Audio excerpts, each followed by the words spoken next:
Uno può andare, supera Ciccolini, allarga sulla destra dove si fa vedere Cesaro all'1 contro 1 con Oliva, conclusione respinta e la risposta dell'estremo difensore della Roma, sfera ancora buona per Laurato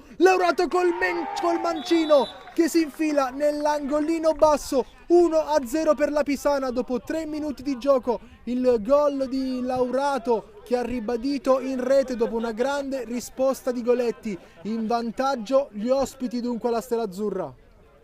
Ferretti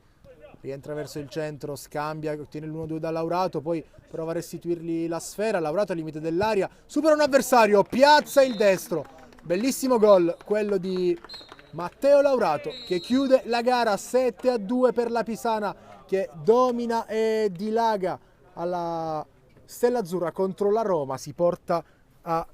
41 punti, riapre qualsiasi discorso nella corsa a 3 per il sesto posto playoff.